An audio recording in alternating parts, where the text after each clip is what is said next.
Charlie, thank you very much for coming. I'm super excited to chat to you. It's been a while, and we've done a lot together over the last few months, so I'm super stoked to chat to you about this, and thanks for coming. Thanks, mate. So what I want to start with is, what's your very first food memory? Oh, great question. Very first food memory is from my grandma's sister, so my great auntie. So she used to make these golden syrup dumplings. So it's like basically you basically boil them, you cook them in the golden syrup, plenty of butter, of course, and like they're quite hard to get right. Like if they're really soft and delicious, they're beautiful, and otherwise they're like rock cakes if you don't get them correct. Yeah. And I just remember like that's probably the first food I ever tried that I was like, wow. Like, and you see like both sides. If it's not good, you can understand like, right, there's a huge difference. Yeah, I get it. And when would you have them? Like special occasions or like? So they used to live in Ballarat, and she used to like every time we'd go there, she'd make them because they're like the family favourite of all things that she would make. It's awesome when a family has a thing, Definitely. a tradition or whatever else, and the food memory can really transport you back to them early days. I find that with music as well, to be honest with you. You know, there's some songs that play and you're like, oh yeah, I remember doing this at that point, and food definitely does the same thing. So that's awesome. Of course. Like, and it's just so like, it's so interesting with food, like, you know, particularly with our restaurant when we serve things that like the nostalgia that people get off certain things. Like we have, like we did the Australian menu, we did like potato cakes, and like people just like lost it. It's like so silly because it's just a potato cake, but they all love the idea of it, and like, you know, in a nice environment and stuff to have something like that. I think that contrast, exactly what you're saying, that contrast about peasant food, cheap food, entry-level food kind of thing in a glamorous environment is such a thing, right? People love it. People do love that kind of thing. Absolutely. Definitely. And you started your career at a really young age, right? How old were you when you started? So I was, so basically I got my first job when you can work, which is 14 and 9 months. Cause so I just wanted to like really, I was always keen to sort of get into the kitchen, and I loved like, you know, watching things on like YouTube at the time, and, you know, seeing like, you know, about the kitchen culture, and, you know, particularly probably inspired by like Gordon Ramsay and those sort of people who, you know, they had like, I loved the military aspect of the kitchen, and so I was like, you know, I really was intrigued.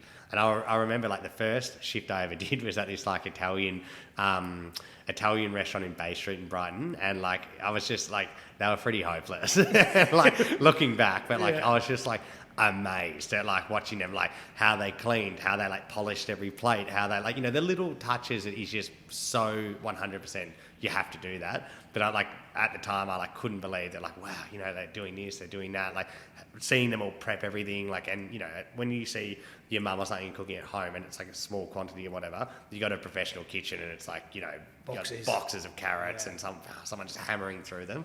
So I worked there, and then very quickly I learned that probably wasn't the, you know, you sort of saw that I would be pretty donkey. So I was, and I went and got a job at Stokehouse. So I worked at Stokehouse for, just over 2 years. I did a lot downstairs, and I had like pizzas and stuff at the time. It was like awesome.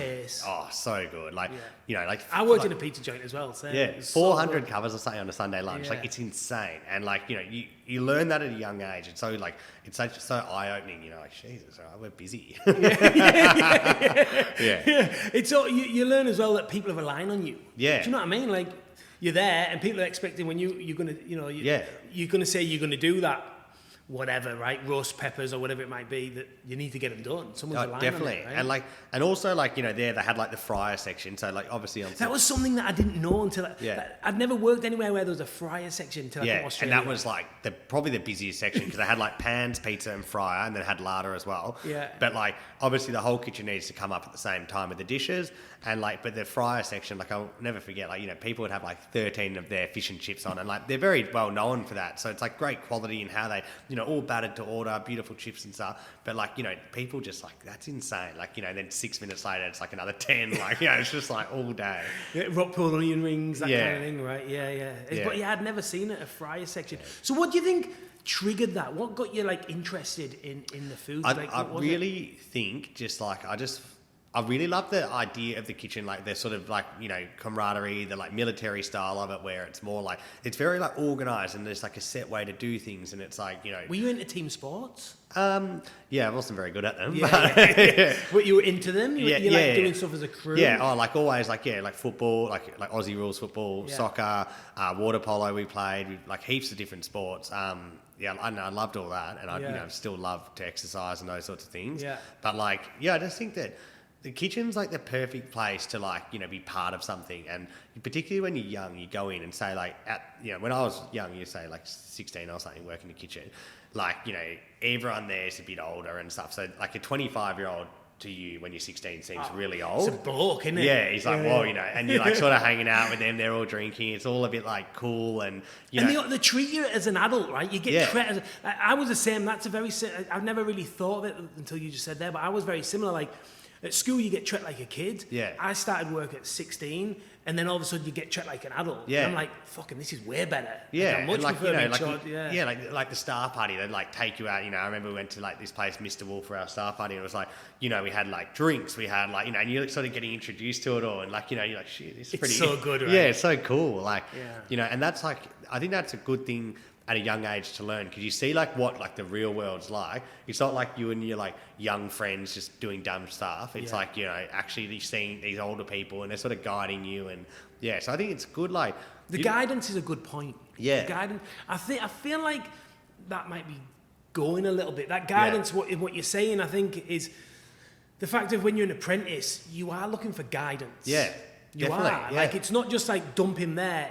I'm here to learn, and I'm here to get, not just cooking and that. It's like, also like give him some like worldly knowledge, right? Do you know what I mean? Speak to them, be there for them and that. I don't know. The other thing that I thought was like, particularly at Stoke House, like at that time, we had a lot of guys from India. We had a couple of Pakistani guys. We had a couple of English guys, and we had a pastry chef from New Zealand. Yeah. So basically, besides the head chef and 2 sous chefs, everyone else was international. Yeah. So that's like probably the first time that I've like spent a lot of time with international people. So you like, we had this like crazy Brazilian kitchen hand. We had a crazy Chinese kitchen hand as well. So you start to like, understand what's a different culture, where are these people from, what's their background, like, because you don't.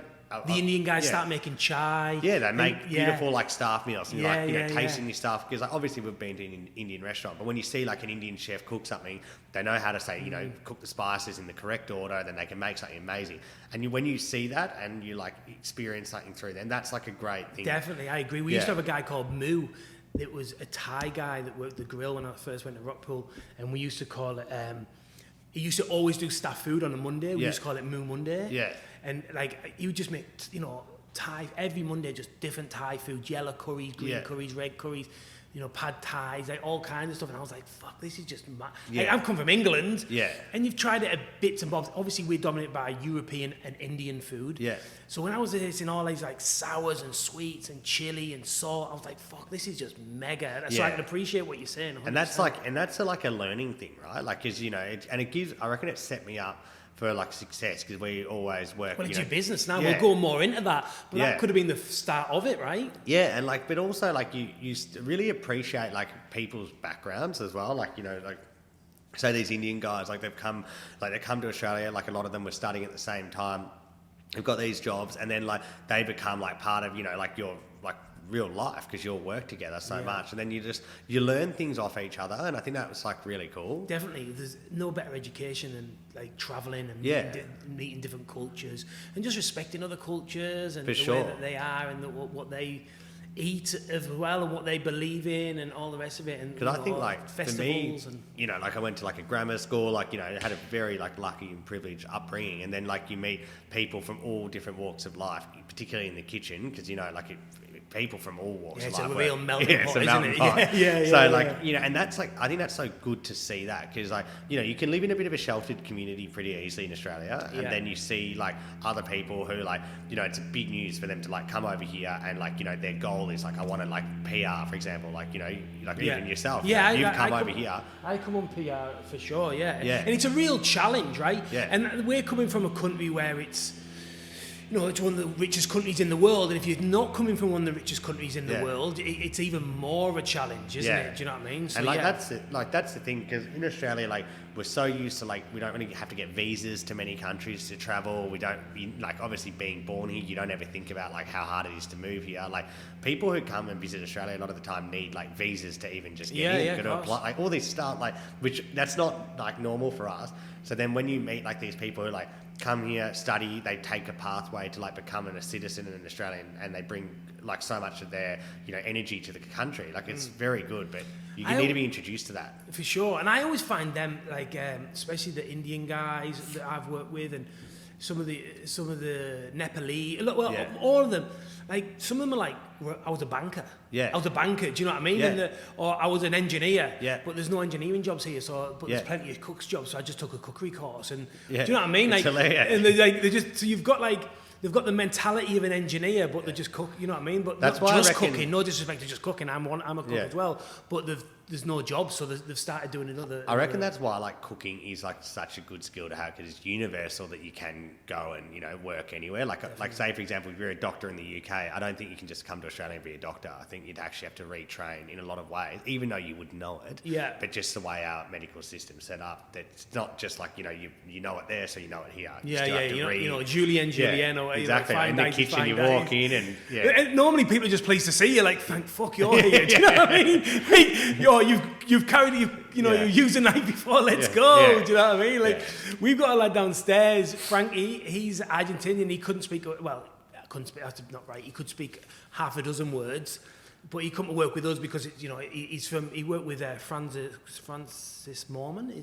Francis Mormon. The fire guy. I did a dinner with him one time. I always fuck his name up, and really high level.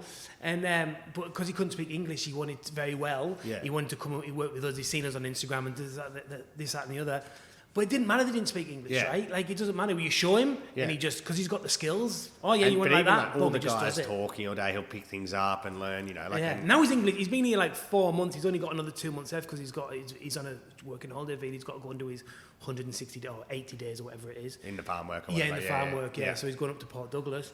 But his English has come on heaps. Yeah. And now he feels confident that he can go and do his days, and then he can go and work in like a 1 hat, 2 hat, 3 hat restaurant. Do you know what I mean? Yeah. He just wasn't 100% confident, so he come here. It would have been fine, no two ways about it. But just what the point I'm making is, if you've got skills and you just need to be shown, you might not be on the line getting shouted at, but you'll be able to do prep or whatever else. And you can work anywhere in the world, and people are happy to see you. Well, they're so transferable, like, you know what I mean? And food is food around the world, definitely. Yeah, it's awesome. I feel like you carry yourself with a lot of confidence. Yeah. It's the way you are. Where do you think you got that from? Good question. A bit surprising question, that one. I don't know. I think the confidence has come, like, I definitely think, particularly like in my, in food and in my restaurant and all that sort of stuff, like I did start very young, and I have been doing this. Like, I'm 30 this year. I started at 14, 9 months. So that's like 15 years. And you'd like to think after 15 years, you've got to, you know what the systems are, you know how to, run a great, operation or a kitchen or, a section, whatever like level you want to get to. But I think that sort of comes from just that experience of, and hard work. Just to push you on that a little bit, I would say I met you probably when you were like 20 young. You were 21 or something. 21, yeah. But I feel like you carried yourself incredibly confident even then when you were 21. I just think it's good experience, like particularly in the kitchen, like, you have like, I would say I'm very well educated. So I've got a great education. So that obviously confidence can come from that. And then I think, I definitely have a good work ethic. So I'm not afraid to, do big hours and learn and stuff. And I was very fortunate. I think I did that when I was so young, like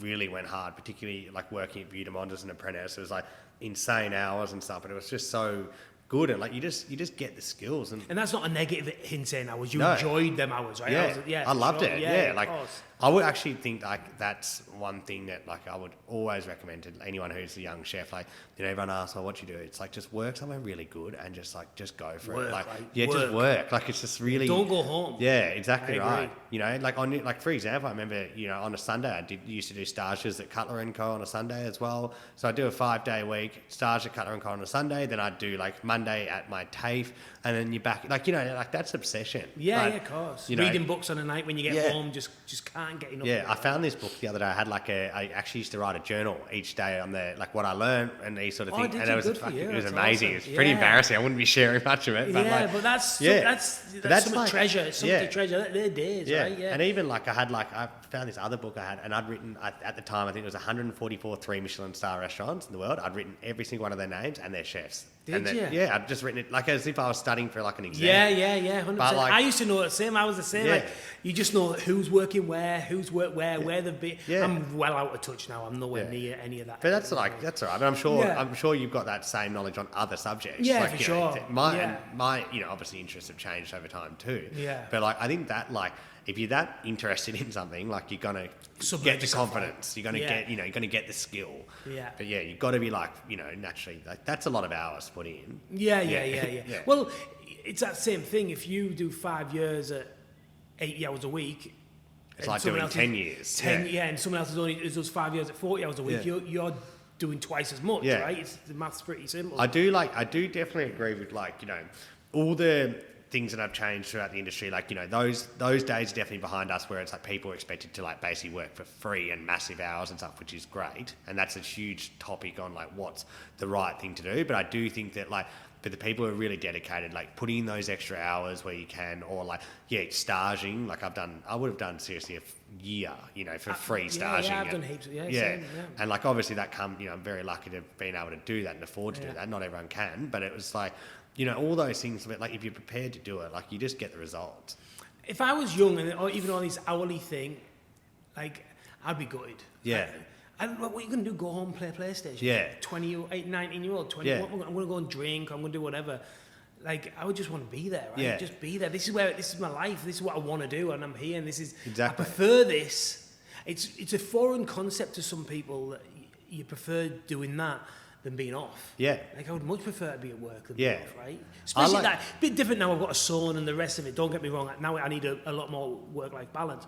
But when you're 18, 16, 17, 18, all the way to 25, 26, like, why? Just fucking But work. if you want to be like the top level or the best, essentially, you've got to do it. Like in any industry though, like you look at like all these amazing like sports people and stuff, like they're not counting hours. No, yeah, for sure. Like everyone you look up to, like they're really, and You have to go through a pain barrier to get to achieve at a high level. yeah. There's no way. As long as there's you're no not two getting ways about it. taken advantage of on the way, that's I important. think, I agree on that. So I've got a real mixed views on all this. We are like pure legit here, like, and I do agree on it because I feel like the people that are coming to us are coming for that reason. That's why they're coming to work here.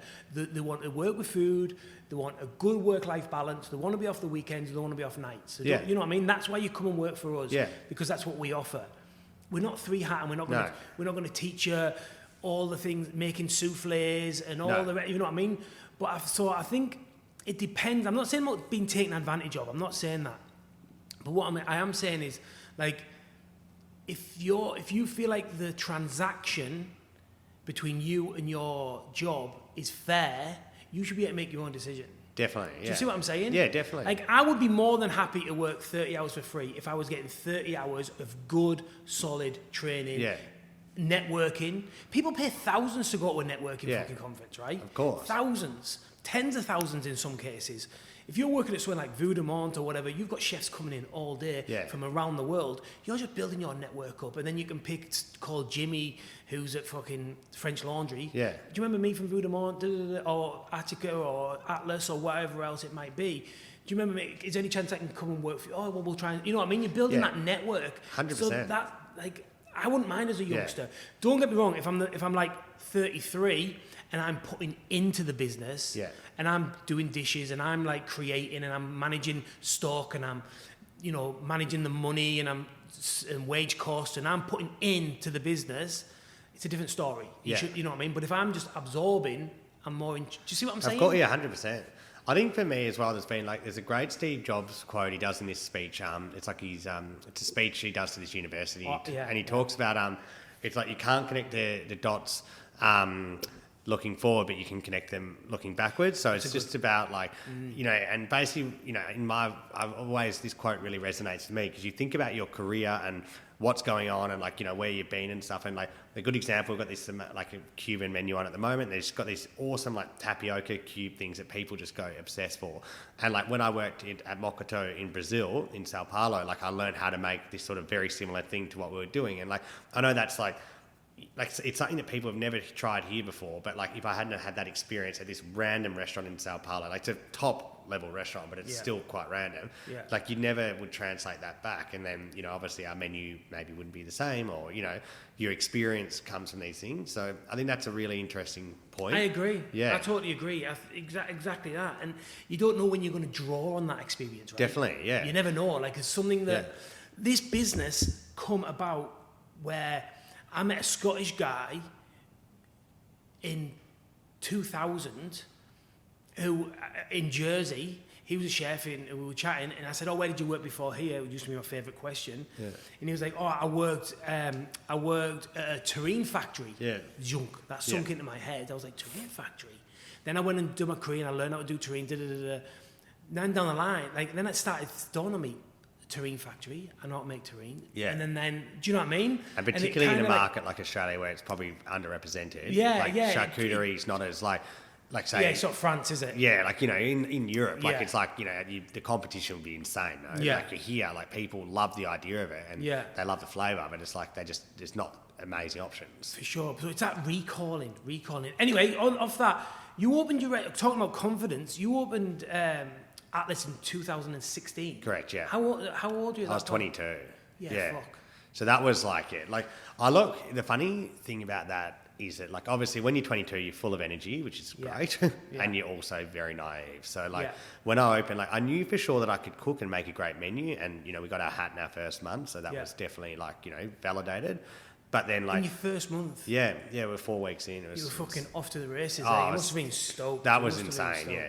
And then I think the week after we got a shit review in Herald Sun, so I was like, hey, back to work. Yeah, I was like, get fucked. Anyway, but for me though, to go and do that, once again, very lucky to, had people help me, like my brother, and then one of his friends as well, helped with the initial startup cash and all that sort of thing. Okay. So that was great, and we were able to really sort of launch into it, and there was no expense spared. We went ridiculous, really.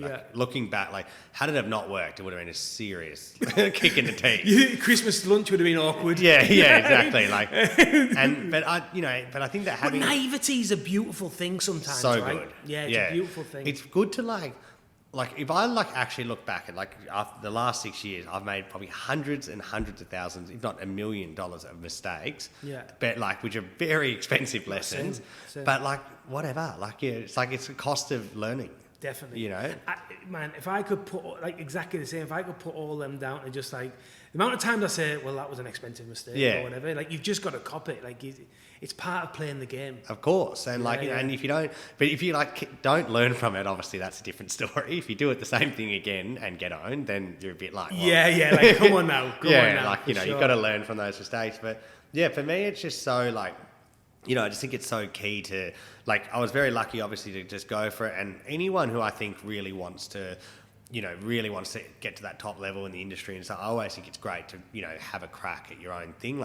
Get the skills you need and stuff. But when you just go all in, you go all in. There's no that's it. It has to work. And I think some chefs, I agree. I think some chefs, and me included or whatever else, they feel like they've got to train till they're 60. Nah. You know what I mean?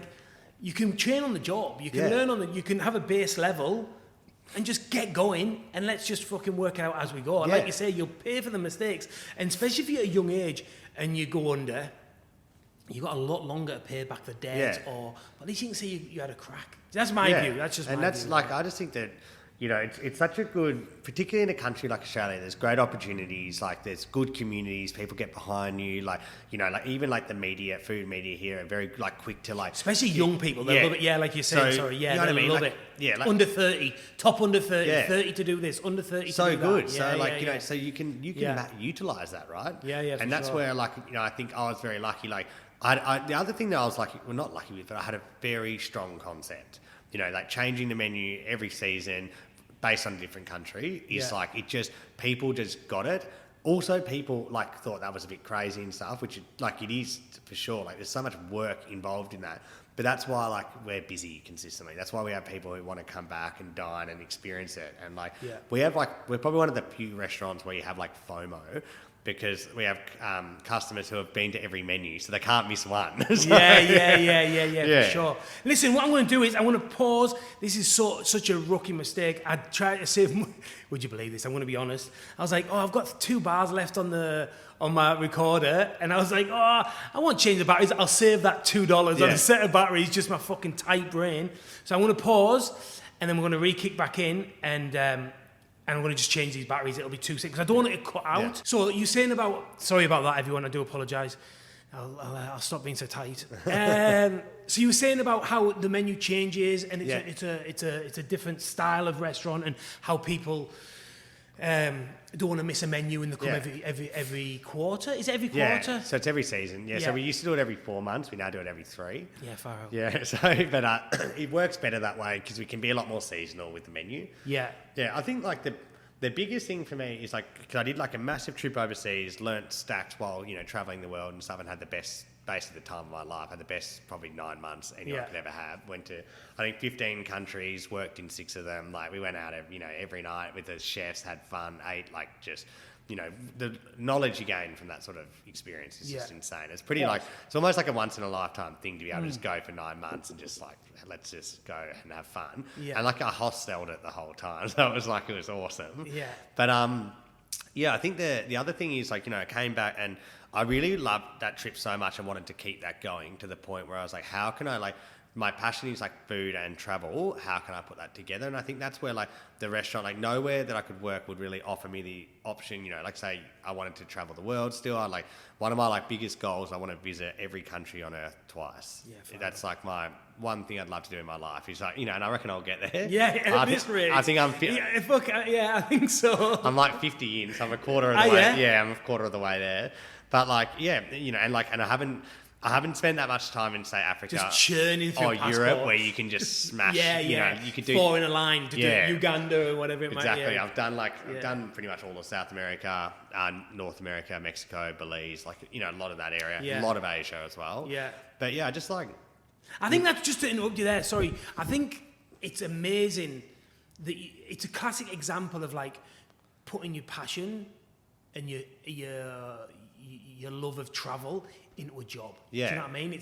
It's a congratulations on that. It's a real achievement to be able to, not many people manage to do that really. Like that's a real achievement. You just gotta like I really knew what I wanted. Like it's like I really want to keep traveling and stuff. It's not sustainable to just like travel and like hostel it and just work for free and stuff forever. So it's like if you can build something around what you love doing, like why not? Like I know that's a pretty like it's not easy to do though, Charlie. Of course. And there's definitely a few things. I've had a lot of luck along the way and all these other and help and assistance and all these things, which is great. But like I think it's great to like if you really love certain things, to really try and make that part of your life. I agree. Yeah.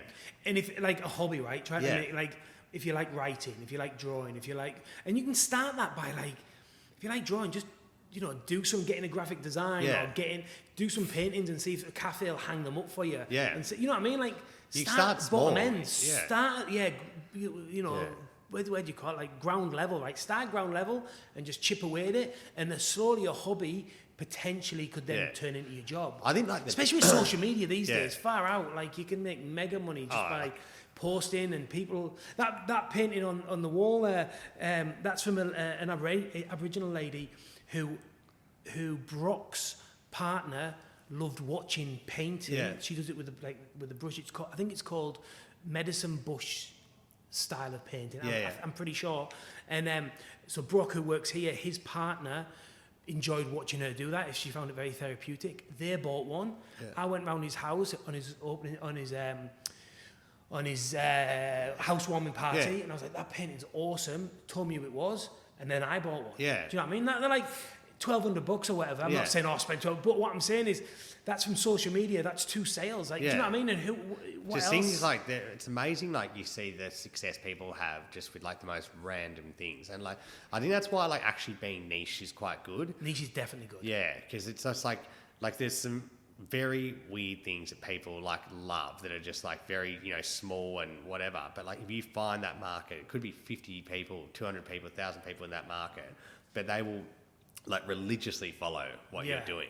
and that's you great. don't need many customers, No, right? Like, yeah, not at all. depending on what you're doing, right? Yeah, for and sure. like particularly say like in the arts, like you know, Yeah. you can just because you're not going to knock out thousands of paintings, but you know you might do little things and more bespoke or whatever, or custom work, Custom whatever. work, exactly, Yeah. exactly. So 50 countries that you've Yeah. been to. Out of them 50 countries, what's your best country? Where would you? If I was saying, right, I'm going on holiday tomorrow, Charlie. Ooh. Tell me where I'm going. Yeah, look. To be honest, like anywhere in Asia, like I love, like say Vietnam. Like for example, I think Vietnam's exceptional. South Korea was another one that I had so much fun. Like it's just food, like you know, obviously going from a food perspective, like Vietnam, like it's insane. Never been. I've never been. So good, like and that's where we're like the one thing we're so lucky with in Australia is how close we are to Asia. Like you know, it's Australasia, so you know we are part of Asia. So it's like if we can just basically. You know, it's 7-8 hours, which for someone from the UK, it's 3 hours anywhere good. So, 7-8 hours still a journey. Once you're on the plane, you're on the plane. It doesn't really matter. Exactly. Right? Yeah. And I haven't been back since pre-pandemic, but Hong Kong's probably one of my all-time favourites Is as it? well. Oh, just... Like I'm a big fan of Chinese food, like huge fan, and I just think like Me too. some of the places you eat there, they're so next level, and Yeah. you just like actually wonder, like you know, like say you make a stir fry and you just see like you know they might serve it could be like say black pepper beef, or, you know, a couple of pieces of capsicum and onion or something. That's the dish. Spring onions or whatever. But you eat it and you're like, how is this like so insanely good? Like you know, it's that. Because that's like, you know, we could just knock out a stir fry here and it's like, yeah, that's tasty. But this is like the same sort of thing, same ingredients, but it's a skill involved using the wok, how they use it, cooking it correctly that just takes it to such another level. Yeah. And that's where I reckon like Asian food's so good. I agree on that as well. And I did a post the other day. There's a noodle joint in Doncaster that we go to. It's in again, a foreign concept for people from England is food courts. Yeah, it's in one of the food courts. In England, I was like, a food court, it must be shit. Yeah, the food courts here are really high standard. Some of the places are fucking mega. Anyway, it's a noodle joint in the Doncaster shopping centre. I absolutely love it. 4 guys in there. One guy stretching handmade noodles. I saw this. Yeah. One guy stretching noodles. One guy rolling, getting the dough ready. One guy taking them out the broth. One lady putting the garnish on. Yeah. And just 4 of them. Probably do like 300, 400 covers. No, this is the thing and that I think reckon. That's something that we've got to learn. Like for us to do that in our culture, well, in our style of cuisine, that would take like 15 chefs. Yeah. You know what I mean? I think the one thing that I'm starting to see like more and more in food is that like people are specialising. And I think the more you specialise, actually the better you do. Definitely. Yeah. You can streamline, you can bring your costs down on product. Definitely. Less wastage. And people like... In a competitive market like, you know, say Melbourne's one of the great food cities around the world, I think. Like Melbourne's such a great standard. But like there's places that open, I feel that do really well. They really focus on something. They're known for that. Yeah. And I think that like, you know, with Atlas, for example, we're known for changing our menu, which makes it limitless what we can do. Yeah. But if you come, like at the moment, it's Cuba, next week it's Taiwanese, and it's like, that's what it is. And it's like focusing on something. Yeah. You know, and even like these, I think the great food experiences at the moment are people like want to feel like part of something. So it's a lot like smaller scale, you know, like the days of like, say like a particular fine dining level, like these big high-end restaurants with like, you know, thousands of dollars chandeliers and stuff like that. I don't think that people are looking for that. People want like a chef experience, whereas like you go in, you know, a chef might be cooking with 10, 15, 20 people, and it's like, wow. That's massive now in America, right? Yeah. Huge in America. I was just talking to Max, who we used to work with. He was working at a 2-star in America, and these bench, I think we had a name for them. I think they were like benchtop restaurants or something. I can't remember. Yeah. And basically, it's like Bubble Dogs or Kitchen Table in London, where it's like the chefs work within inside this area, and it's all seats around. Yeah. The sommeliers it's like work, a show. Yeah, and the sommeliers work with inside the kitchen effectively as well, and it's like all done right. It's a small unit. You do 12 covers, 15 covers. It's whatever ahead. Like, I think you're right in that aspect. But what you were saying there about specialising, I noticed that when I went to Korea I went to South Korea 10 years ago, 50, whatever it was. And you'd go to like a chicken shop, and they just do chicken. Like they do like chicken or a pork shop. Or did you notice that? Yeah, 100%. Yeah, like a restaurant that just does chicken. Yeah. So they do chicken like a few different ways, a broth. Like all the street food around Asia, like, you know, like particularly like the best ones, like they'll have like 2 dishes that they might serve from their cart, and that's it. But like people travel like 2 hours across town to get there. Like it's like that cart making this dish, and that's just like the best of it. Yeah. And again, Singapore is another classic example. We were talking about that the other day, about Singapore, how the chicken shop and the sugar water shop and whatever it might be, and they're specialised. But it just doesn't make any sense to try and, as a normal restaurant, you've got salmon, you've got murray cod, you've got ribeye, you've got scotch, you've got duck leg, it's like ding, ding, ding, ding, ding, ding. But as a restaurant, so many things. You know what I mean? A lot of the restaurants you see, particularly the ones that aren't busy, they try and they think the idea is let's cater to everyone, we'll just get everyone in because everyone will love it and we'll have, we've got this. Something for everyone. Yeah. And something there for everyone doesn't please anyone. You need to get, you want to find your market and people, for us at Atlas, we do 5-course menu, it's $100. It's not expensive, but, it's not cheap either. Yeah. But people know, right, I want to have a good night out and it's not going to completely break the bank. I'll just go to Atlas. And they know it's going to be different to the last time they came and they can just rely on that. But they know it's 5 courses. They know they sit down, they don't have to think, they just get given what they're given. They probably wouldn't order those dishes necessarily, but that's just what it is. And I think as well, you can do very pumping flavours, big flavours. Do you know what I mean? Well, I can put whatever you want on the menu. It's as a chef, if you can cook whatever you want, it's that's the best part of being a chef. Definitely. If you're just demanded, you've got to make this, and with the dietaries and stuff these days, it gets pretty tricky. So I love that aspect when it's this is we don't design a dish, we design a menu, and it's how does this flow? How does it all work together? Will people like this? Will people like that? All those sorts of things, and it just works. Yeah, nice. You're also the king of networking. I feel like you're always around. You're doing different dinners and different events and different things. MasterChef to Top 50 and different things. Does that come naturally to you, or? Yeah, definitely. And I think just being involved in to be fair, I'm probably not as involved in a lot of the industry events as I probably as I should be, but definitely I just love new opportunities and new experiences. Do you always say yes? You just pretty much, yeah. You just game for everything. Yeah, why not?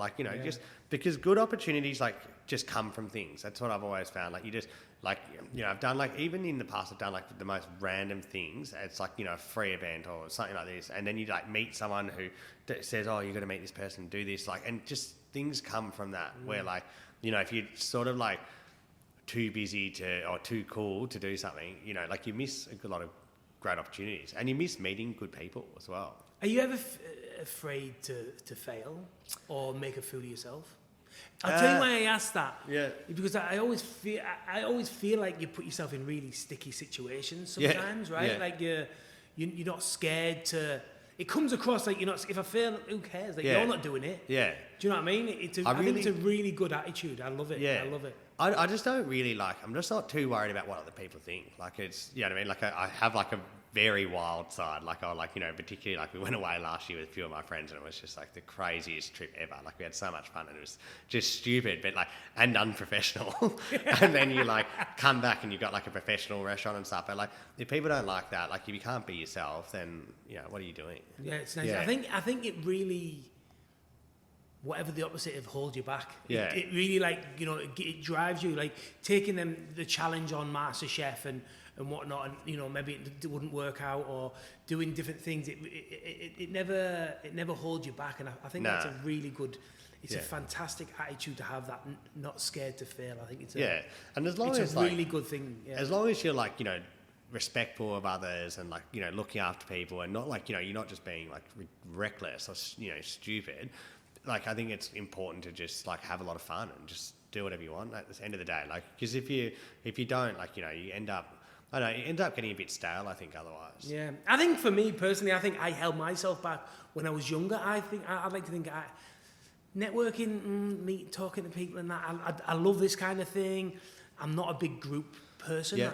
Big groups and that just doesn't stress me out. But what I don't like, and it holds me back in this sense, I hate being around dickheads. I just can't stand it. If you're in a group of 10 and there's one guy that's a knobhead, I just want to go. I just need to go home. I just cannot be around them awkwardy, dickheady, confrontational kind of people. It just winds me up too much. I can't, and some people can just ignore that person and just concentrate on the other 9 that are really nice. I just, annoys you. It winds me up so much, I just can't be around. Yeah. And that holds me back a little bit. So I'll try and avoid going to group events as much as I can. I'm not interested. My circle of friends is super small, super small. I only deal with a few people, And it's weird. I don't like, and I think that does hold me back a little bit, to be totally honest. Yeah. I think that like, you know, over time, you know, like you just, the more like outgoing I've been, I just find you just get opportunities, you meet other people, like, you know, for someone like me, I'm 29, like, you know, if I actually looked at like some people I'm very friendly with, like a very high level people who have done extremely well, but they might be like 40, 45, 50, like, you know, where like, I can't think of any of my other friends who are like my age who have friends who are that much older. Yeah. You know what I mean? But you just sort of like from being like outgoing and making these connections and all that sort of stuff, it's just the way it is. Like I don't view them as like older, they are older because they're older. But, Well, just out of interest, I'm 40 fucking 3. Yeah. Do you know what I mean? But that's what I mean. Like, but I can't imagine you're hanging out with many 29-year-olds. No, it's true. Prior to this we're chatting for an hour before. It just and that's just we a hang good out thing. a bit. Yeah. To be fair. Yeah. That's what I mean. Like it's a great, and I think that's where like probably back to like the kitchen is like starting it at such a young age, working with older people and like more experienced people. You just become like much more approachable to all walks of life, and I think that's a great it's a very good skill. It definitely is. So you've got the restaurant, but you've also got Atlas Weekly. Atlas Weekly. Yeah, is it Atlas? Are we Atlas at Home? Atlas Weekly. Atlas Weekly. Atlas Weekly, which is a meal kit delivery service. Yeah. Will you tell us what it is exactly? Exactly right. So it's a meal kit delivery service. So each week, very much like our restaurant, we change the cuisine of the box each week. So we'll pick like a different destination, create the menu. So we have like a team who will like develop the dishes. We write the recipes, print the recipe cards, and then we make like sauces, do our own butchery and stuff. And basically then people will just get all the ingredients to make a simple dinner. So like it sounds simple, but like behind the scenes, like there's a lot that goes into... I can't wait to get more into that, for sure. Just the organisation, like that's... And as a chef, like you're so... That's pre-pandemic, I was like a chef. Like it's just, that's what you do. You're in the kitchen, you're like tunnel vision on everything. Like you know, work to a high standard, work clean, work smart, all those things. But like you run your business like just a chef. You think like, not just a chef's being negative. It's like, but you're so laser focused. Zoned in, right? You're dialed in.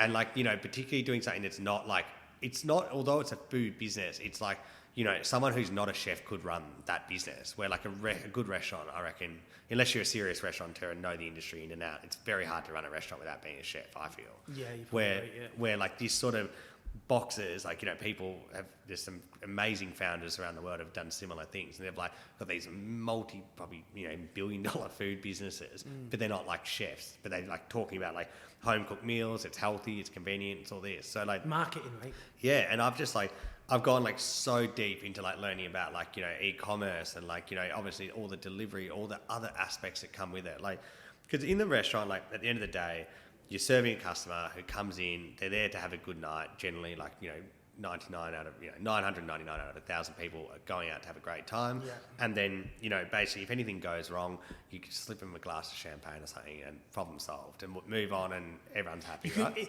It's quick, isn't it? Pop, pop. You can fix problems quick. Yeah, like if you had a really shit service and like, you know, there's still ways to fix it, like, you know what I mean? Just be generous and always be, you know, one of our key pillars is like trying to be like err on the side of generosity. Like, you know, if you can be, just do it, you know what I mean? Because it's like, cost you nothing, and at the end of the day people love it. So where like with something like home delivery, you know, across Melbourne and stuff, like the amount of things that can go wrong. So like whether like the box is missing an ingredient, the delivery you know, gets mixed, like delivered to the wrong house, the box gets smashed, it's like there's a million things that can go wrong, you know, or like wrong items in the box or whatever it is. So there's just so many more like, you know, systems that have to be in place, and like having to like learn all that as you're like growing the business, as you're onboarding, hiring, developing, all this stuff. Like it's a lot to think about, you know. And I think that's like, this has probably been we're 3 years old in March this year, and this has probably been like the biggest 3 years of learning, because it's like, it's taken me from just a chef who knows how to cook great, delicious food to someone who's like actually running a business.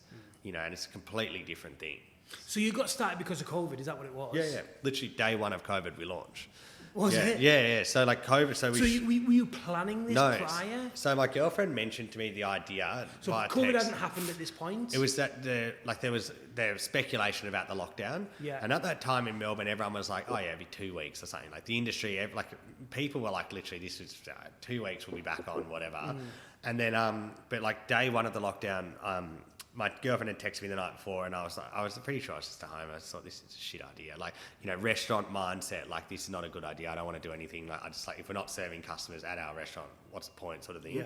And then I just thought the next day, I said, well, I've got nothing else to do, so let's just do it. So I went on Canva, and you can actually see on my Instagram the most poorly designed, like, a thing just saying Atlas. It was called Atlas Masterclass, and it said I remember. launching basically next week. Email us expressions of interest. So like we didn't even have a website or anything, and I had like 50 expressions of interest or 80 expressions of interest literally in the first half an hour. Like all these customers, I was like, oh okay, like shit. Yeah. So and I remember I did an Excel spreadsheet, and I was calling customer by customer and getting their credit card details, like manually writing them down. I was like, probably shouldn't. Were you doing this? Yeah, like literally, we had no product or anything. I said it was going to be a cooking class online, and we'd send you the ingredients. That's all I said. And so you had no boxes, you had nothing. So and when was it happening next week? Yeah, next Tuesday. So we went to but I saw and we did more turnover the first week than we'd done for our restaurant, like for the last year. Like sorry, as in like a weekly turnover. So it was just insane. I think we sold like maybe 330 orders the first week or something. Wow. And like I've got a photo. Like we did, like instead of getting boxes that have like a cover on them, we had like open trays. So like delivering, you can imagine like in advance shaking shit going everywhere. Like it was so lo-fi. Yeah. But you just get going, right? Who cares? You're up, whatever. You're running. Yeah, whatever, exactly. Like the amount of apology emails. Yeah, I'm sure we probably pissed a few people off. And I think that was a good time though. People were a lot more understanding that, you were really going off the cuff, right? We were very lucky because we were probably the only person only business in Melbourne, or one of very few who had like done like their pivot. So the food media, the word of like the ate that up though. Like the food media were like, let's get behind this. So like, great, like Danny Vallon, who's an amazing person and always very supportive. She's like, bang, article. We had like photographer come. We had this, and it was like in the paper. So like it blew up because she, because there was nothing else to talk about.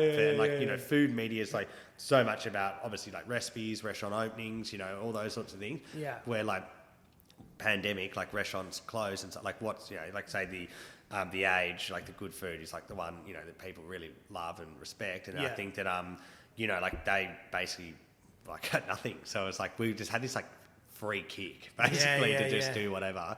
And it's just like it was like an amazing learning experience. Like we went from 10 staff to 75 staff in probably like 3.5 months. Holy shit. So it was insane. Like at least there's plenty of staff to choose from, I guess. Oh yeah, like it was like the little United Nations. So we had like we used to run like 4 packing lines. We had like all the Colombians were on one. Is this in the restaurant? No, it's at Caulfield. Right, okay. Yeah, we hired Caulfield. How quickly was it till you moved 4 out? 4 weeks. All right. Yeah. So straight away, 4 weeks you're out of the restaurant. Out of it. Yeah, what we had to we had to redo the floor in the restaurant. It was so damaged. We were getting like stuff delivered like on forklifts to a restaurant. Like it's not how it works. Like you know what I mean? Like going downstairs to this like production facility, like you have to have things like pallet racking and stuff. Yeah. I remember we packed the Mexico box. We did like 1,000 orders. So 1,000 orders and like fuck, that's a lot.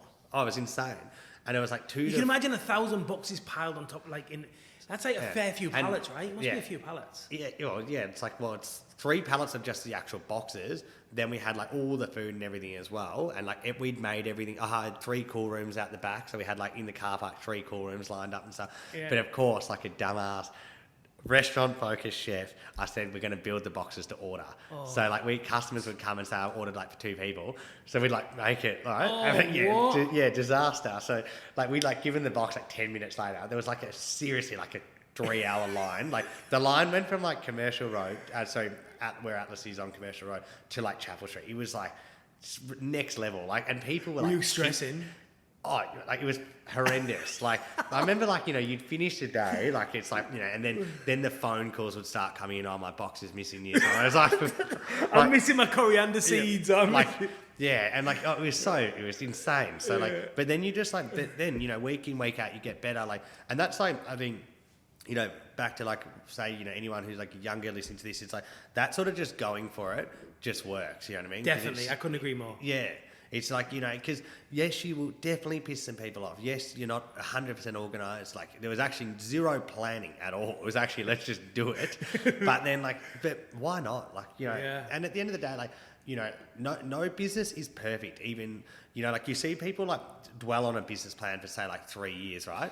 And then they open, it doesn't go to plan because it never does. Yeah, but and then they had all the eggs in that basket, right? Yeah, and then they've gone and spent a bomb doing this, and it's like, oh my god. We're like, you know, like even, you know, if you're going to launch a business today, particularly with technology, it's like, you know, it's like market yourself. You know, don't even have the product. Like if someone, like there's a good sort of thing that a lot of entrepreneurs like online talk about. They create a website for a product, they don't even have the product, and if they get a sale, they go and make it. Yeah. So what they'll do is they'll email that customer, like, hey, sorry, we're out of stock or whatever.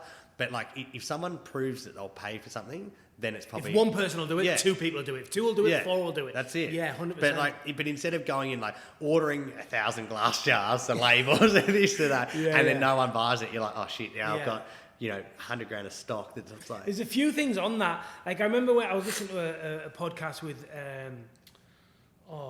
Tesla. Elon Musk, who was saying when they were doing PayPal, they were just getting so many complaints, absolutely so many complaints. They just switched the phone off because the amount of people that are complaining to the amount of people that are getting on board was outgrowing the complaints. People dropping off. And they knew they would be able to build it. Don't spend time sorting them people complaining. Just build it right. Yeah. And like that's just a waste of time. And those customers, they'll all come back. They'll come back. Exactly. You know, just build. Yeah. And I agree on that. Sorry, but about branding. I hear about these young businesses, just startups, chefs who are trying to do it and trying to, you know, they haven't got millions in the bank or big investors. And they spend like 25 grand on a branding company to do them this logo. And like, just fucking go on Canva and just knock some up. Do you know what I mean? Get a mate who's once you got a few sales, rebrand. Whatever you need to do. It doesn't matter, right? Yeah, not at all. And just say, I'm just getting going. Yeah. No one cares, right? No. And like, them like 60 customers, when you rebrand, don't give a fuck, right? No. Like, it doesn't matter. But like, if you're like customer, you know, if you're customer focused and you look after your customers and you have a good product, like it more than likely will work. Right, you know, and things. Of course, there's things that don't work. So I've definitely had my fair share of things that don't work. Of course. But I've learned from them, and then you go, okay, well, I'm not going to do that again. Or like looking back, like you know, I had 2 stores of called Loma before the pandemic. So we had one in Commercial Road, one in Melbourne Central, and I shut both of them over COVID. But like looking back, and they weren't doing that well before COVID either. But looking back, I'm like, okay, what would I have done differently? And I was like, right, I would have definitely like, you know, had like way more like systemized and recipitized everything. I would have had it like packed better. I would have had it like all say like shelf life tested, so I could be really sure, like, you know, if we made this sauce, we could say have it for 3 weeks, and you know, it could, you know, like, and have an ordering system and have all this stuff in the back end. So then the guys in the store would have just been able to just like knock it out.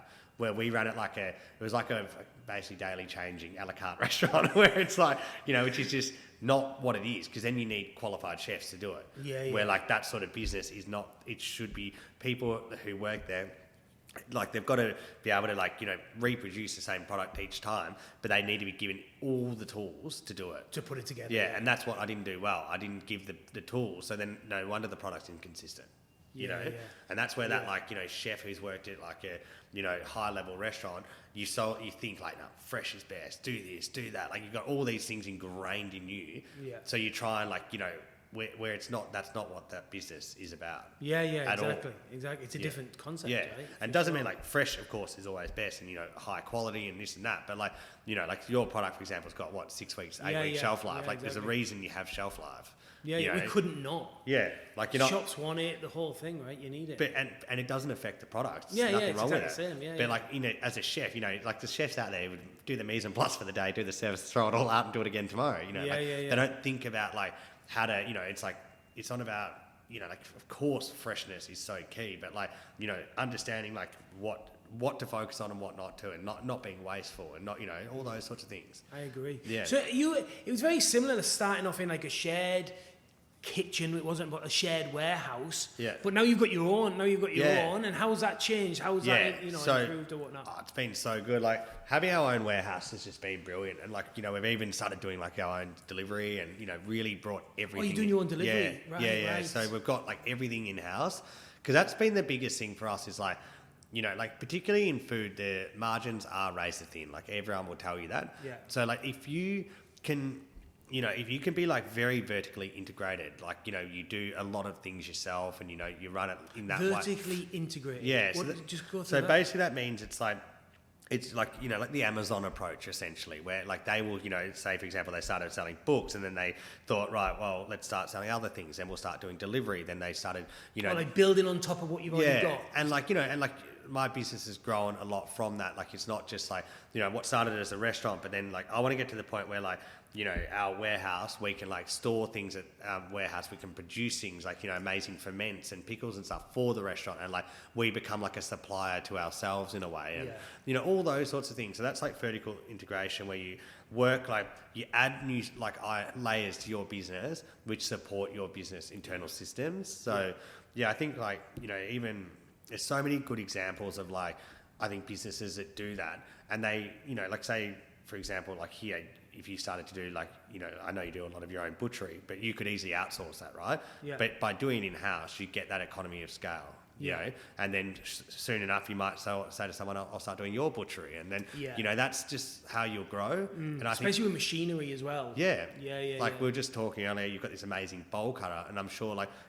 on the off days, there might be someone out there who's got the perfect product that needs that bowl cutter and you might produce it for them or they might come and do it, or I'm not sure how it would work. You know, and that's where I think that like each bit of equipment we've added, a bit of this we've added, like everything we've added has just added to the business. And that's why like the setup we have now, like we're set up to do like big, large scale catering jobs. We're set up to do obviously manufacturing because we've got like all the equipment to do that. We've set up to do, you know, we've got, you know, we could do warehousing really. Like, you know, you could do storing. Retails. I'm telling you, retail. You know, you should bring retail products to market. That's sure. what I mean. Like, because I was going to ask you what's your point of difference, but I think I've had a few of these meal kits over the time. I'm a subscriber of yours, and I've had many boxes, but are we just subscribed? So we'll get them weekly or whatever. I love it. Yeah. And I'm not just saying that because you're here. You know I love it. Of course.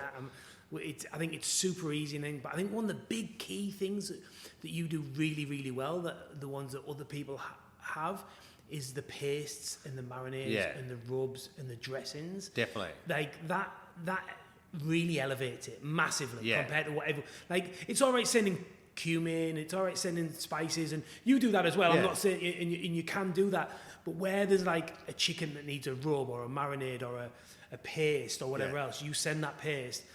That makes it super fresh and way better. I think that like a lot of the other meal kits, like they're basically the way that they market themselves, they do the shopping for you, right? So they're just trying to be like, when you get the kit, it's basically a number of things you could buy at Coles or Woolworths that are put into the box with the recipe card. So like they'll buy like, you know, pre-packaged barbecue tofu, and then they'll match that with like a capsicum, an onion, and some noodles, right? So it's all packaged, comes together, and that's what they are trying to do, which definitely there's a massive market for that, and that works and stuff. Where what I've always wanted to do differently is to like making those great elements like the paste or the, you know, the sauces or, you know, even some of our marinated meats and stuff that really elevate the product, and then it's sort of something that you can only get from us, you know, or like you could make it yourself, but you know there's hours of work that goes into making pastes and you know all that. Banging. Like, I mean, I can't fucking believe how good they are. Yeah, they're really good, and some of them, right? It just goes to the level, like some of them I taste most of them as a raw product. You did a molasses. I'm going back a few months now, but it's like I think it was like it's a date molasses. I reckon, something like, and it doesn't taste that great on its own. Yeah. You're like, oh, that's like pretty like intense or whatever else. But then when you use it, it just comes into its own. Yeah. Very, very technically smart where you take out that element, but you still produce it, and you know it'll be good once it's added. Do you know what I mean? Like, well, we definitely we test the dishes with the sauces and all that sort of thing, and like, you know, and when you're cooking, like, because you know, if you make a lot of sauces for a lot of different people, like, you know, it's balancing like the flavors. It can't be too salty, it can't be too spicy. It's like all these things too. So there's a lot to think about with that. Like, you know, in a restaurant making a 9-pan of a sauce, it's very like we just make what we want basically. Where this, you know, this, and that's where I think we touched on before. There's like so many elements behind it to think about. Yeah, and I think the way that you get like, you know, the right amount of like for me it's perfect. Honestly, for someone like myself, who me and my wife Rebecca both work full time, we have Monty. our son who, you know, and we try and be parents as well. He goes into after school care twice. I'm not knocking anyone that doesn't do this, but like we're pretty busy, family and business. Like on a weekend, not to have to go shopping is just fucking legit. It's gold, It's legit. Like, and it's so easy. Like the dishes are so easy, and the banging. And you know what else I find is for someone like me, I feel like that a perfect. And I'm not just saying it. Everyone's like, oh, you just said it. I swear to God, I feel like they're a perfect size. I would, and this is just the truth. I'll maybe have like. We'll have an avocado on the side, right? Yeah. Or we might slice up some cucumbers, some tomatoes, just to have another element, right? So we'll have tomatoes, avocado. But it's the portion size is perfect. For someone like me, if I'm cooking at home, sometimes I'll cook half a full. If I've got one bag of pasta, I'll just cook the fucking lot. Yeah. And I'm just back in the pan. Yeah. You know, I'm greedy. This like really makes me just have a good bowl of food. And then it's all gone. There's no wastage. Yeah. And I'm not picking. I just love that as well. I know it's probably you don't think about that, but I love that element of it. For someone that's having everything pre-portioned is just it's good. Like and the portions are generous. Like we generous. Yeah, we make sure you're full after it. The chunks of meat, especially that rump carb and some of the chunks of meat. Yeah, like we do it. So like the industry average is probably 125 grams. We're like at 180 grams. Yeah, like and that's a big like, you know, like there's a lot of.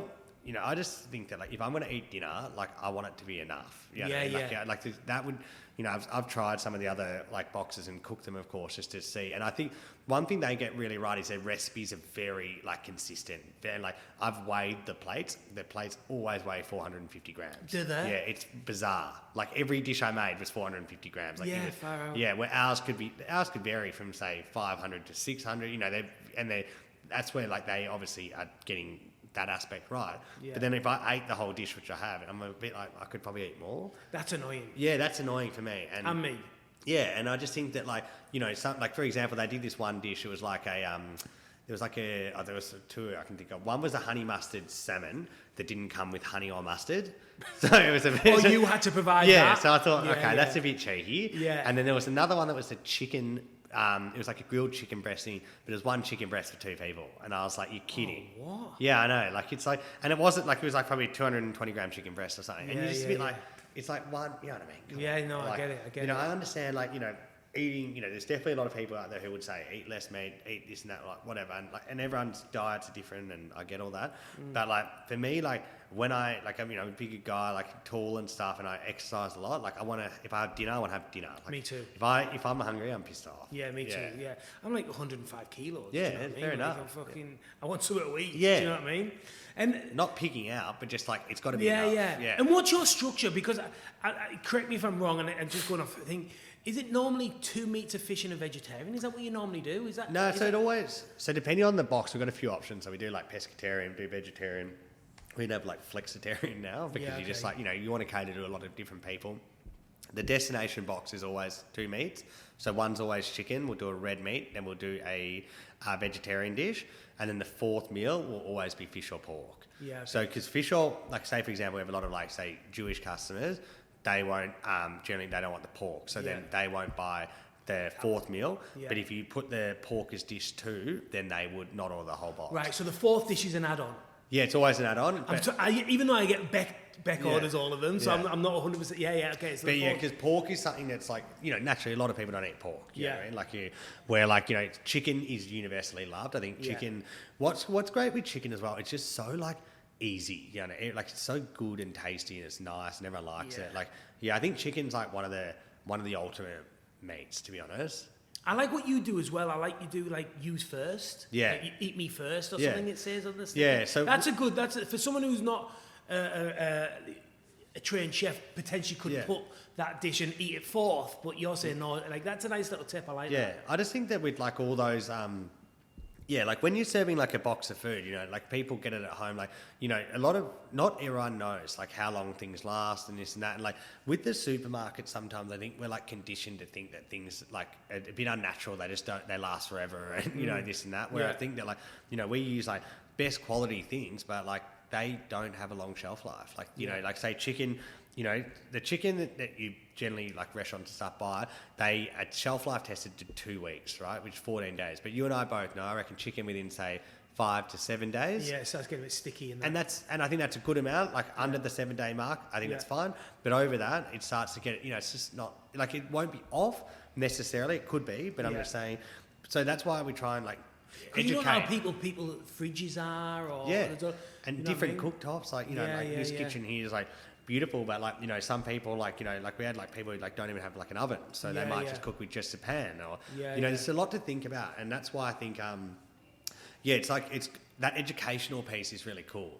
To show people like this is fresh produce, like all the herbs are all like we literally the same suppliers as the restaurant, but we need to like good produce doesn't just last forever. Yeah, for sure. And how big is this industry now, would you say? Like in Australia, like the meal kit market would be like $1 billion market. Absolutely. Like it's a huge market. Like naturally there's two major players and they, have significant subscribers and stuff. And I think, for the smaller players, there's quite a number of like smaller guys like us. And like, and I think that's why I really focus on our points of difference to keep it a bit different to the others. Because I just think that like the idea of like although we are competing with the supermarkets in a way of like people want to go to the supermarket and just pick what they want and whatever, like I think that by us adding those like great elements in, it sort of separates us a bit. And I think that's where like I want people to open our box and it's like a farmer's market, like it's like wow, it's all fresh and nice. Where some of the others, like I think you get full bunches of herbs in that as well, right? Well, of course, like that's what we do. Where like a lot of the other meal kit companies, they'll do like a sprig of you get a couple of sprigs. And as like with herbs and stuff, if you start breaking them down into small packaging and this and that, whatever, and more they get knocked, more they get bruised. By the time they get there, you wouldn't even put the sprig in it. Like it's not worth it. So, and we try and not over package it as well. Like and we're even talking with like some sustainable options of like how we could use like different containers and do like a container pickup, because we just introduced this like recycling initiative. The boxes, right? So that's been, and like the uptake's been massive. Like people love it. Beck loves it. Beck loves recycling. All that I think it's like we live in an amazing place and you want to keep it amazing, right? So it's like you try like all these little elements you can do. So what you're saying is you're going to put the stuff in there and then you just put everything back in the box and you'll take it all back. Is that what you're saying? That's probably the level we'll get to over time. Of course. That's the final goal. Like at the moment we're like with boxes, the cool packs, and the ice packs, and then the bags that the meats come in. Yeah. Because like obviously I love them bags. I think that's such a smart idea. Yeah, because you got to ship everything. Like it's got to remain. This is the other thing. It's got to like get shipped in a refrigerator van. It's packed in a fridge. All those things. But like if you deliver it to someone's house at 1 o'clock in the afternoon and they're not home till 4, you want to ensure that the box is cold enough with the cool packs and the ice packs to ensure that like when they get it, they put it in the fridge. It's all food safe, and you know what I mean. So like there's so many elements like that. Like the last thing any food business ever wants to make someone sick. So you just got to and that's why we put a lot of emphasis on that. But then of course that involves packaging and things like that. So it's like if we can do our bit and pick that up, recycle it, so it's actually a good benefit for us too, and the environment and the customer, and then great. Our livers are like that. Yeah. So our livers come in a plastic tub. It's like one of those like it's like a on a forklift, like a massive what's it called? No, they come in like crates. So they come in like I think it's 12.5 kilos in a crate. It's like one bag. I know that the bag's not recyclable, but they would, even if they're in a box, they'd have to be in there in the bag. And then we process them, you wash them, and then you just when they do the next delivery, you just give them back. So that's great. Yeah, it's good. Yeah. We try and do as much as we can as well. Like I had this conversation with Sandra last week and saying about more restaurants that come to more people that are in food and restaurants that come to the retail market, and that'll all improve because we are like that. Right? We're more than that. We're quite into sustainability and farming and all that.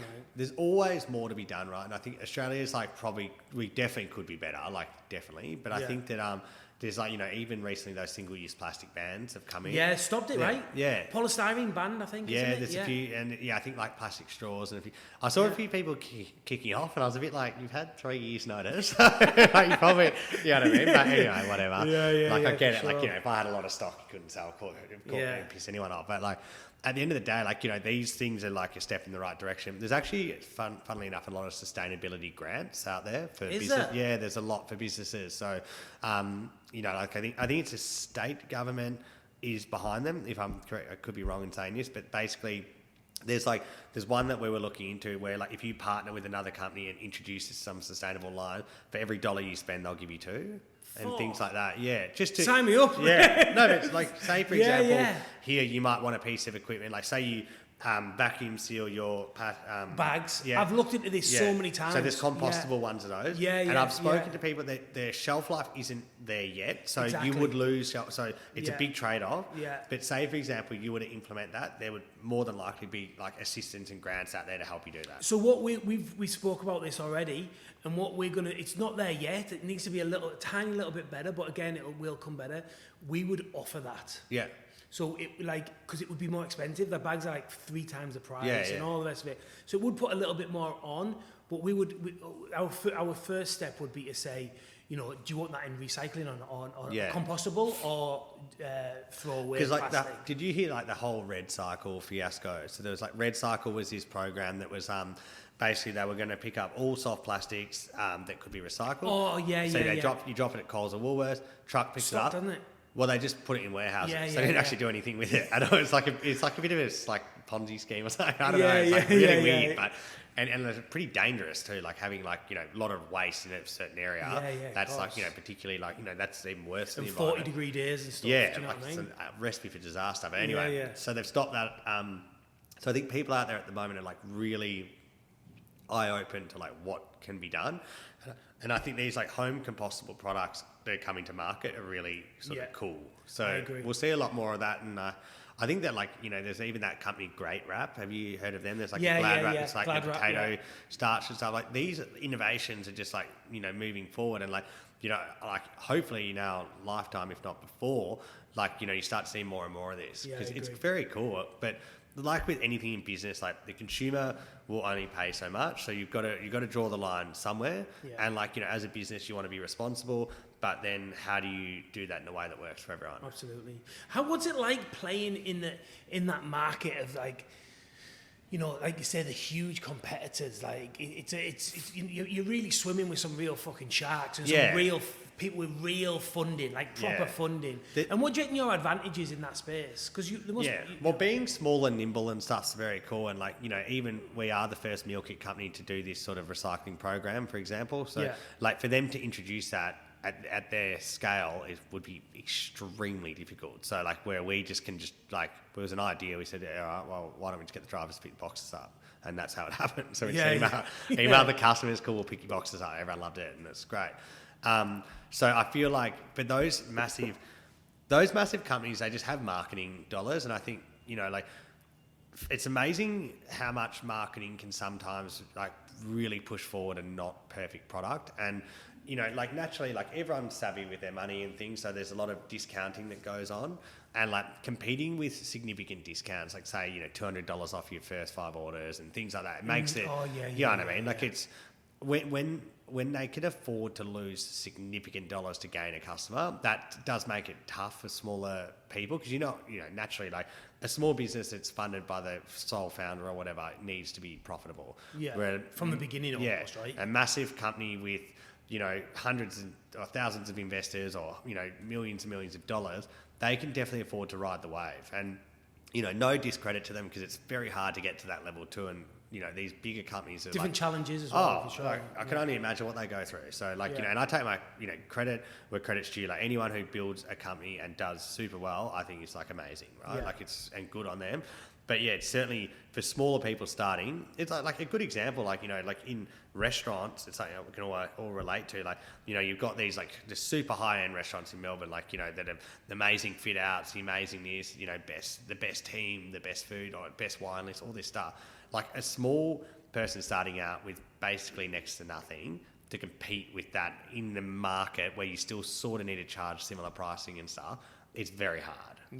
Like there is something to be said about like once we're fortunately 6 years in and on a bit of a roll. Once you're on a roll, you can see how things snowball effect, right? 100%. Yeah.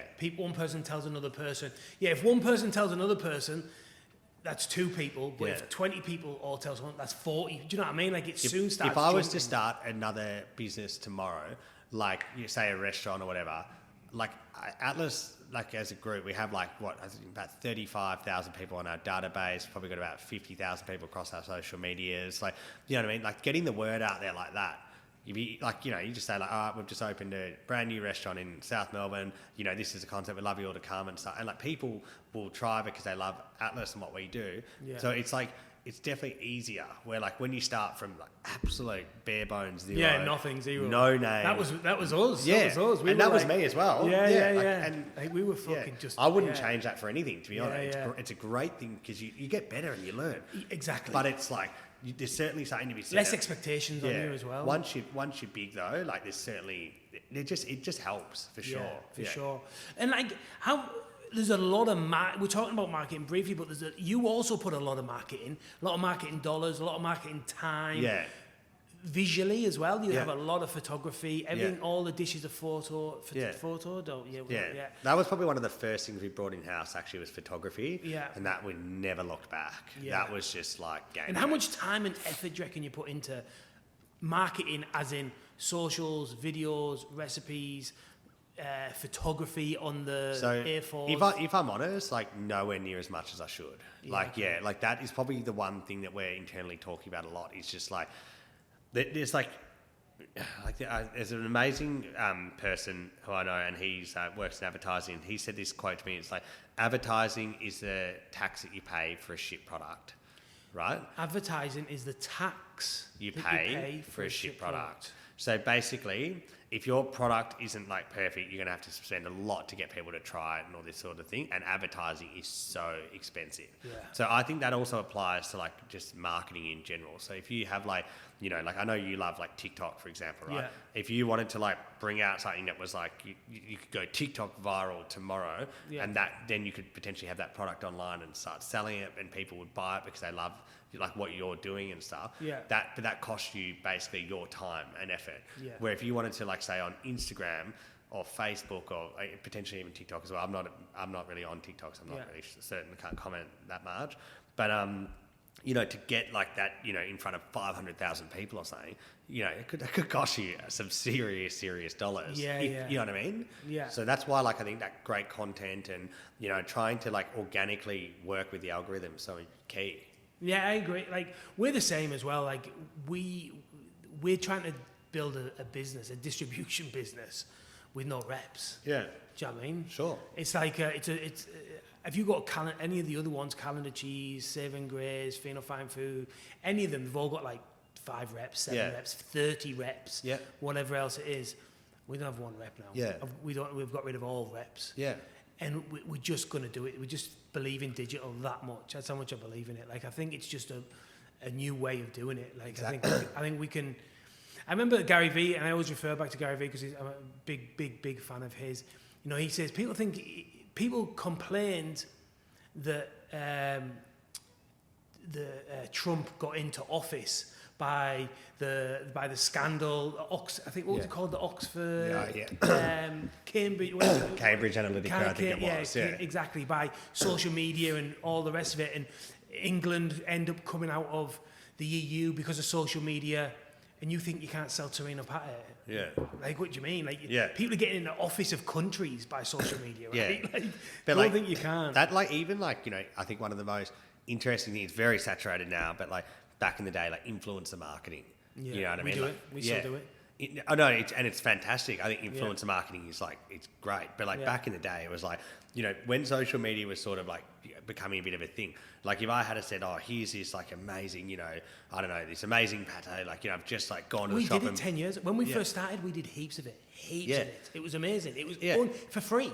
But because it was just like people trying it and they're like, oh my God, like, what is this? And that's like so interesting, right? Because people, like you can now, like in this day and age, you can basically be your own like TV network, your own radio network with a podcast, you know what I mean? You can, and like, I see great YouTube channels out there who they all do like, I'm a big fan of YouTube and they all do like ad integrations. Yeah. And like they'd be paying a bomb for those, And I've got some friends who've got 1.2 million followers on subscribers. Subscribers. My mistake. Subscribers on YouTube, and that's bringing them in about $60,000 a month.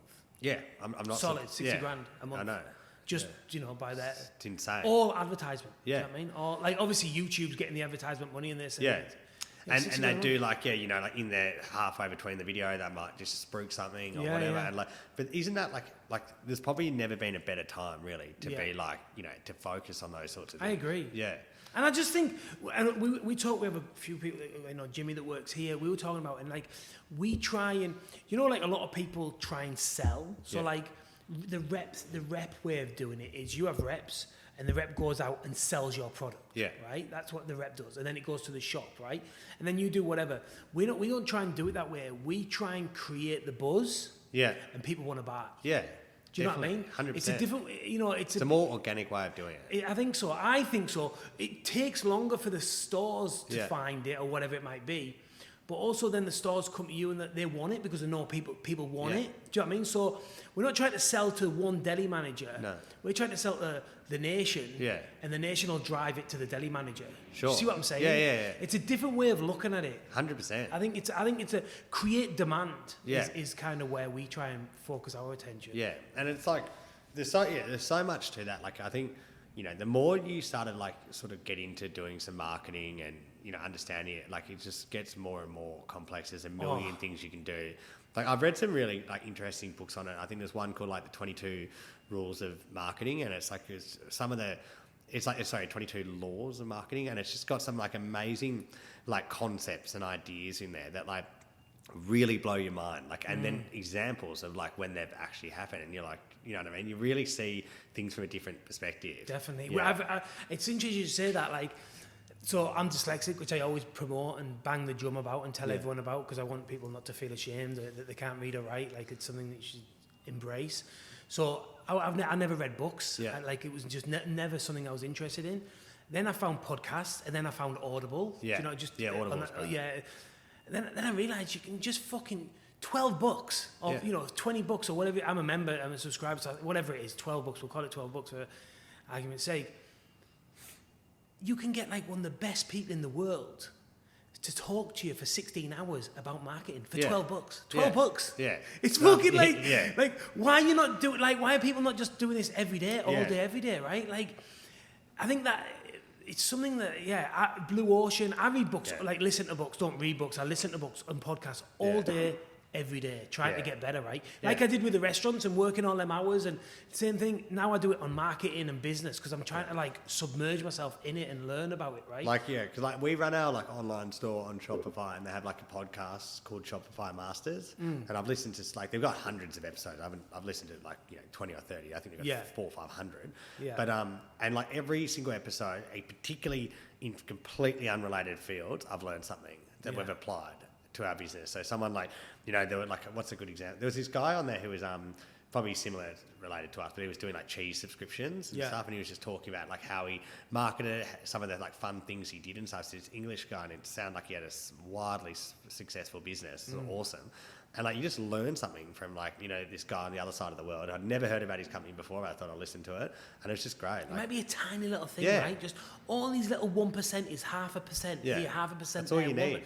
And it just slowly just compounds and compounds. I agree. Yeah, I agree. So I love the there's another one. There's one called How I Made It, which is like the Australian Financial Review. Yeah. I love the one I particularly liked was the story of Ruslan Kogan. He's a guy. Have you heard of Kogan.com? What is it, Kogan? Yeah, Kogan, Kogan. It's like basically it's like an Amazon of Australia. They just sell everything and anything. I think they particularly started with electronics. Oh yeah. He had like a very interesting story, and he actually grew up in these housing commission flats not far from me in Elsternwick with his parents didn't really speak perfect English and all these sorts of things. And just listening to his story, but he was bought these TVs, and then he was selling them, and they were remember when plasma TVs were really expensive? Then he found a way to get them, and he had to he basically went out and sold 70 of them so he could place the order, and all this hectic shit, hustling and just grinding it out, right, making it happen. But it was a great example of and he's an ultimate success story. He's next one of the most successful people probably in the country. But it was just fascinating to hear from him, first hand, his story, firsthand. And I thought that was really interesting because I'm not a customer of Kogan. I haven't really bought stuff on there. It's not. I was just solely listening to it just because I was interested. It was really cool. So you've got now you've got heaps of stuff right across 2 different venues, 2 different styles of businesses. Like, what's the management structure, and then what do you use to communicate with everyone? Okay. So the management structure, like I basically have like, a leader in each sort of section. So a restaurant manager. Yeah, restaurant manager, head chef, and it's pretty much the same at the box as a head chef. And then a lady who does, basically manages the office and a lot of the basically everything that goes on behind the scenes. And that sort of works well because it's like I'll sort of directly report to them. We have like a Monday morning meeting every week and just go through like what's the plan for the week, like short and sharp. Like it's like we're hardly not there for hours and looking at charts and stuff. It's just like, hey, anything you want to talk about, anything. But yeah, like I just find as well, like once you've got good people and a like good environment, like it just works. You know what I mean? Like I don't like the management side of it is actually pretty minimal. I feel. Yeah. Okay. There's not. You let them get on with it. Yeah, like people, like, and everyone just like, like, yes, people make mistakes, I make mistakes, whatever, but like, it's pretty like, just chill. Like, we don't overthink things. We're not trying to like, we just want to make like everyone just feel free to sort of like, let's do things. Express themselves and do it. And that's it. And like, and people like really take charge. We've got some really like key people who just like, that's just like, hey, let's, we've got this concept or idea we want to do, great. And like next week is like, oh, this is it. And you're like, oh shit. Like, like it's like cool to see like, people. Like, take initiative. And such great initiative. And like, so I try and like, my like leadership style is like, obviously like be nice to people, look after people. I'm very friendly with everyone as well. Like I've got a really good relationship with them all. Like I'm sure some of them think can be a bit like hectic. Like I'll go really like particular about certain things, which is probably like really particular about certain things. Or like that I hate.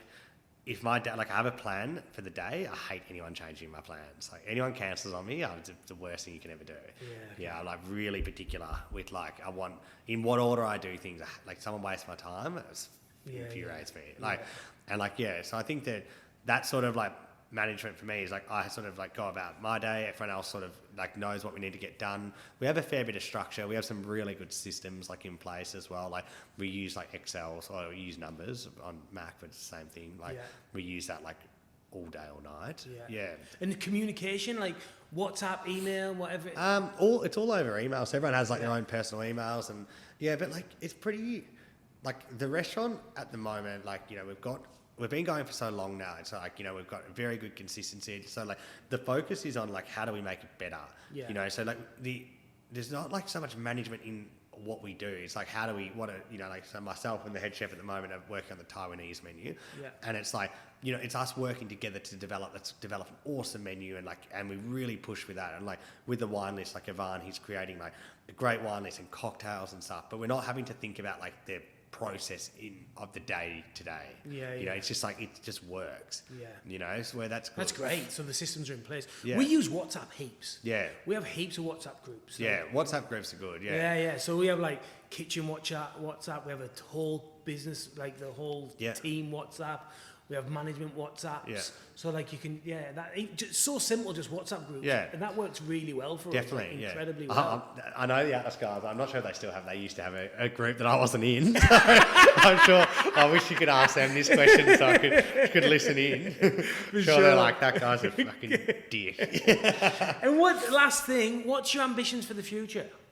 So I think ambitions for the future, I just want to continue to sort of grow and like, really focus on what we're doing. And I just want to continue to have like a lot of fun with what I'm doing. Like I think the more traveling. More traveling, like more like, so we've got some like pretty unique opportunities, like, we've been offered and just different things. So I just like the idea of like, when I was talking about that like vertical integration before, it's like bringing new aspects into our business and really owning them. And then, like, I don't think like just a chef, like a hatted chef anymore. Like, I really think like, ideas that like I would have laughed at 5 years ago. Like, like let's explore it, like, and that's it. And I just think there's just so much growth in food and like in what we're doing. And I think that like we just need to focus, but then I think it's taken me a long time, like up until probably the last year or two to really understand like the fundamentals of the business and how it runs and understanding cash flow and all these sorts of things that like, you have to learn. And I just hope I can continue to like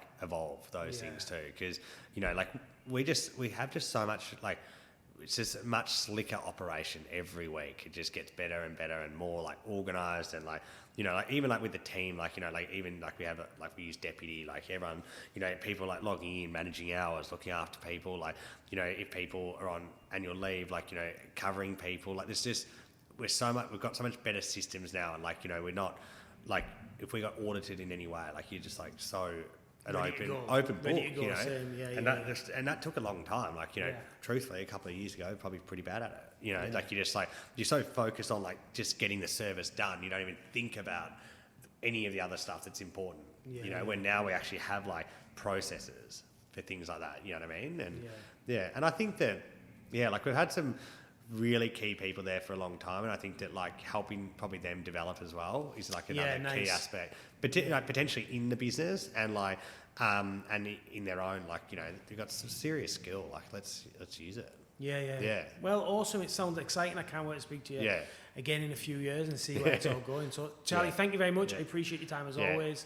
And, well, before I go, let's tell everyone where they can get the meal kits or the restaurant and find you and all the rest of it. Yeah, so Atlas Dining, we're in Commercial Road, South Yarra. So, we'd love to see you in. So our next menu is Taiwanese, and depending on when this comes out, the one after will be Indonesian. So we've got a few months of Asian cuisines ahead, which I'm pretty pumped about. We've done a lot of South America. So we did like Colombia, Cuba the last year. So I'm really keen to, like, I love Asian food. So I'm sold. And then obviously atlasweekly.com.au is our boxes. So, you know, the meal kits, they're designed for, you know, anyone who can basically just wants to learn to cook or have a bit of fun with it. Very simple as well, like the dishes. It's not a cooking class. It's you not don't need to overbearing. Beck just said before here, last night, the one that she said it was the easiest thing she's ever cooked in her life. That's what she said. And it's delicious, It was super delicious. Because we do a lot of the hard work for people, and I think that's a really fun thing, obviously, with what we do. And then, just like, you know, sure, you know, anyone who comes to the restaurant, make sure you say hello, of course, if I'm around. So I'd love to, I love talking to people and meeting good people. Beautiful. Well, listen, for all the success in the world, I think what you're doing is phenomenal. I'm a big fan, and good luck for the next year or two or forever in the future. Good stuff. Thanks, Take mate. it easy. Cheers.